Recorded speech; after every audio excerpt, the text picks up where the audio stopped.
नमस्कार, मैं आरबी सिंह यादव और आप देख रहे हैं मेरा YouTube channel RB Singh Yadav editor. आज मैं समाजवादी पार्टी के सांसद रामलीला सुमन पर एक बार फिर बात करूंगा। राज्यसभा में यानी संसद में रामलीला सुमन ने बीजेपी के लोगों को जब आईना दिखाया तो सांसद बिलबिला उठे। यहाँ तक कि उपसभापति महोदय भी एकदम से तिलमिलाते दिखाई दिए और कुछ ऐसी बातें कही उन्होंने कि संसदीय शब्द हैं, उन्हें कार्रवाई से निकाल दिया जाए, शामिल नहीं किया जाए। अब सुमन जी ने अपने भाषण में, मैं समझता हूँ, कोई संसदीय भाषण या कोई शब्द नहीं कहा। उन्होंने जो शब्द कहे वो मैं आपको सुना देता हूँ। पहली बात तो हालांकि आज गृह मंत्रालय के कामकाज पर चर्चा थी वहां, तो पहले ये सुन लेते हैं, उसके बाद फिर हम आपसे बात करते हैं। श्री रामजी लाल सुमन 5 मिनट प्लीज। 5 मिनट बोलो sir. 5 minute. Nothing is going on record madam, nothing is going on record please. 5 minutes. उपसभापति जी,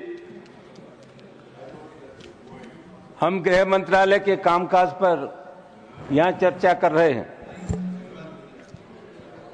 और मैं समझता हूं देश का जो गृह मंत्रालय है उसका प्रमुख काम है देश की एकता को बनाए रखना, सामाजिक सद्भाव को बनाए रखना।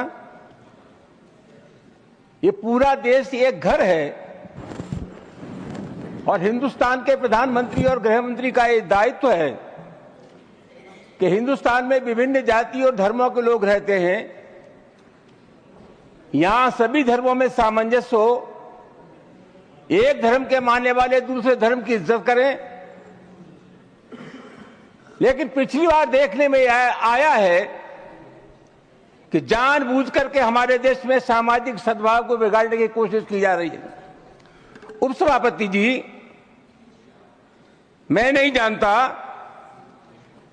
अभी होली का त्योहार था और मैंने कहीं नहीं पढ़ा कि किसी मुसलमान ने यह कहा हो कि हम सद्भावना बिगाड़ना चाहते हैं या होली के त्योहार में व्यवधान पैदा करना चाहते हैं। लेकिन इसके बावजूद भी तमाम ऐसे बयान आए जिसके चलते समाज में दरार पैदा हुई, रिश्ते खराब हुए। सर, एक बिहार के विधायक हैं और एक उत्तर प्रदेश के विधायक हैं। इन दोनों लोगों ने यह कहा कि मुसलमान अपने घर में कैद हो जाए होली पर। उत्तर प्रदेश के एक मंत्री ने कहा कि जिनको रंगों से नफरत है वो हिंदुस्तान छोड़ रहे हैं। और सभापति महोदय, अलीगढ़ यूनिवर्सिटी में सभापति महोदय, पहले होली का त्योहार नहीं होता था, परमिशन नहीं मिली। अब जब वहां अनुमति नहीं मिली, बाद में अनुमति मिल गई थी, तो वहां के एक जनप्रतिनिधि ने कहा कि जो इसका विरोध करेगा उसको मुंह पर पहुंचा देंगे। सभापति जी, ये कानून का राज है, यह जंगल का राज है। इस प्रकार की जो भाषा बोली जाती है वो किसी भी कीमत पर इस देश की सेहत के लिए ठीक नहीं है। और मैं बहुत अफसोस के साथ ये कहना चाहूंगा कि बीजेपी की सरकार है, बीजेपी का कोई जिम्मेदार नेता या कोई मंत्री इन सब चीजों का प्रतिवाद नहीं करता। यह नहीं कहता कि इस प्रकार की जो भाषा बोलते हैं उनसे हमारा कोई संबंध नहीं है। तो क्या हम मान करके चले कि इस प्रकार के जो तत्व है उनको सरकारी संरक्षण प्राप्त है या इनको भाषा अच्छी लगती है? सभापति महोदय, बार बार कहा जाता है और अभी कहा गया कि जो लोग होली में के त्योहार पर होली नहीं खेलना चाहते, और जैसा मैंने कहा जिनको रंग पसंद नहीं है वो हिंदुस्तान छोड़ दें। उपसभापति महोदय, मैं आपके मार्फत से जानना चाहूंगा, ये देश किसी के बाप का देश है? हिंदुस्तान में विभिन्न जातियों के धर्मों के लोग रहते हैं। इस देश की मिट्टी पर जितना अधिकार हिंदू का है उससे कम अधिकार हिंदुस्तान के मुसलमान का है। राष्ट्रीय आंदोलन में हिंदू, मुसलमान, सिख, ईसाई सब लोगों ने तिरंगे झंडे के नीचे एक कौम बनाई। आखिरी मुगल बादशाह जफर उसके बेटों का सर कलम कर दिया गया, बादशाह जफर के पास भेज दिया गया और अंग्रेजों ने कहा दमदमे में दम नहीं, अब खैर मांगो जान की, ए जफर ठंडी पड़ी अब तेग हिंदुस्तान की। बूढ़े बादशाह जफर ने कहा गाजियों में बू रहेगी जब तक ईमान की, तख्त से लंदन तक चलेगी तेग हिंदुस्तान की। सभापति महोदय, कौन है इसका ठेकेदार? हर बात में एक तो ये बीजेपी के लोगों का तकिया कलाम हो गया है सभापति महोदय कि मुसलमान, इनमें बाबर का डीएनए है। उप सभापति महोदय, मैं जानना चाहूंगा कि बाबर का डीएनए मुसलमान में है। हिंदुस्तान का मुसलमान तो बाबर को अपना आदर्श मानता नहीं है, वो तो मोहम्मद साहब को अपना आदर्श मानता है, सूफी संतों की परंपरा को अपना आदर्श मानता है। लेकिन सभापति महोदय, मैं जानना चाहूंगा कि बाबर को लाया कौन? बाबर को इब्राहिम लोदी को हराने के लिए राणा सांगा लाया था। तो मुसलमान तो बाबर की औलाद हैं और तुम गद्दार राणा सांगा की औलाद हो, ये हिंदुस्तान में तय हो जाना चाहिए।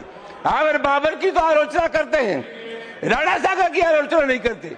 सभापति महोदय, ये बहुत सभापति महोदय, ये देश की एकता आप अनुभवी आदमी है, बातचीत में संसदीय मर्यादाओं का ध्यान रखें, संसदीय मर्यादाओं का ध्यान रखें। वो टाइम इज ओवर। जो भी चीजें संसदीय मर्यादा के अनुकूल नहीं है, आजादी की लड़ाई में your time is over, you please it.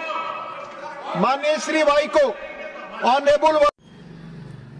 आपने पूरा भाषण देखा होगा, 5 मिनट से कुछ ऊपर का राज्यसभा में उनका भाषण है और उसमें उन्होंने बहुत सारी बातें कही हैं। कुछ बातें उन्होंने ऐसी भी कही कि जो देश में इस समय घट रहा है। आमतौर पर आप देख रहे हैं कि भारतीय जनता पार्टी के कई लोग हैं जिनका उन्होंने नाम लिया, उल्लेख किया है। ये संसद की कार्रवाई में दर्ज है, हम अपनी तरफ से नहीं कुछ कह रहे। बिहार का एक विधायक है भाजपा का, एक यूपी का विधायक है, एक अलीगढ़ के सांसद हैं जिन्होंने होली को लेकर के किस तरह की बयानबाजी की, बहुत बुरा लगता है। फिर उन्होंने अंत में जो बातें कही वो आपको पता होंगी कि बाबर की औलाद, बाबर का डीएनए की जो बात करती है भारतीय जनता पार्टी यहाँ के मुसलमानों में, तो ये कैसे हो सकता है? उस बाबर को संरक्षण देने वाला कौन था?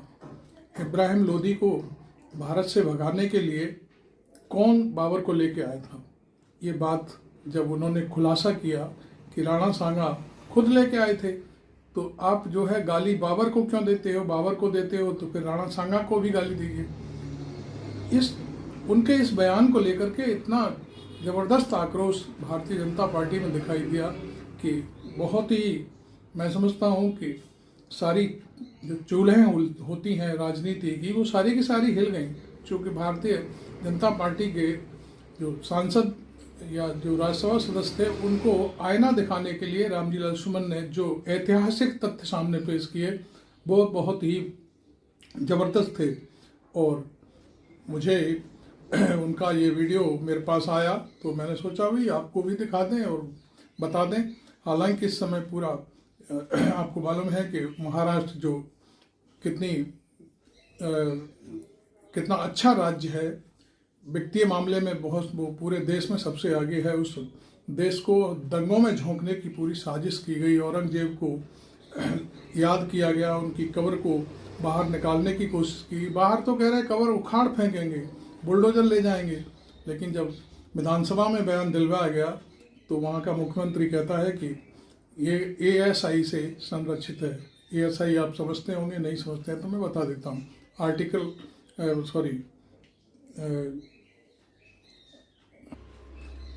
भारतीय पुरातत्व सर्वेक्षण एक डिपार्टमेंट है जो इस तरह के जो एंशिएंट मोनूमेंट हैं उनको सबको वो संरक्षित करता है, उसका पैसा खर्च करता है, उनकी रखरखाव करता है, उन पर जो टिकट लगता है उस पैसे को वो यूज करता है उनके विकास के लिए।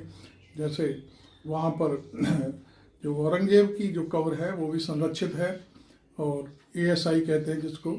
और उसी ने यहाँ पर हमारे आगरा में तो खैर 6 या 7 इस तरह के मोनूमेंट हैं जो संरक्षित हैं। भारतीय पुरातत्व विभाग की तरफ से सर्वेक्षण विभाग है, वो ये सारी कामकाज करता है। उनमें ताजमहल भी है, सिकंदरा भी है, मेहताब बाग और ये सारी कई और चीज़ें, फतेहपुर सीकरी, बुलंद दरवाज़ा वगैरह वगैरह। तो ये सारी चीज़ें हैं और उस तथ्य को, इतिहास को मिटाने की कोशिश हो रही है। उन्हें बाकायदे अलीगढ़ मुस्लिम यूनिवर्सिटी में, चूँकि वो मुसलमानों की यूनिवर्सिटी है, इसलिए वहाँ पर वहाँ के जो सांसद हैं उन्होंने कहा कि होली नहीं खेली जाए, खेलने देंगे तो हम ऊपर पहुँचा देंगे। ये कौन सा तुक होता है, ये कौन सा बयान होता है? आपकी सरकार है, आप बीसी से मिलकर के बाकायदे इस बात को तस्दीक करते, फिर भी होली तो खेली गई, उसमें कौन सी बड़ी बात है? हर साल होली खेलते थे लोग। ऐसा सुमन जी ने ये बात भी कही है कि कोई एक बयान दिखा दीजिए कि हम आपको होली नहीं खेलने देंगे, कोई होली में हम व्यवधान डालेंगे। तो इस तरह का कोई बयान नहीं आया। खुद ही अपने आप शगुफे छोड़े और खुद ही अपने आप इस तरह का बवंडर करने की कोशिश की। तो खैर, मैं सिर्फ इसलिए कि आज गृह मंत्रालय जो काम काज कर रहा है उसकी देख उसका अपना जो कार्य क्षेत्र है, देश की जो सुरक्षा है, आंतरिक सुरक्षा है, उसकी हिफाजत रखना, सारे धर्मों के लोगों का सम्मान करना और बाकायदे सब जहाँ भी कोई प्रॉब्लम हो उनको सूट करना। तो हालांकि आज इतनी बढ़िया भाषण था तो मैंने सोचा भाई आपको अपने चैनल पर इसको शेयर कर दूं, और वीडियो पसंद आया हो तो इसे आप लाइक ज़रूर करें और कमेंट करें, और आप कहाँ से इस वीडियो को देख रहे हैं वो भी हमें लिखें। और चैनल में अभी तक आपने सब्सक्राइब नहीं किया है तो ज़रूर कर लें। और हम इसी तरह के संसदीय जो क्षेत्र में जो लोग वहाँ के सांसद अपने अपने क्षेत्र की बातें रखते हैं, हम हमेशा कोशिश करते हैं कि आप तक वो बातें सारी पहुँचें। Thank you very much. मैं आरबी सिंह यादव।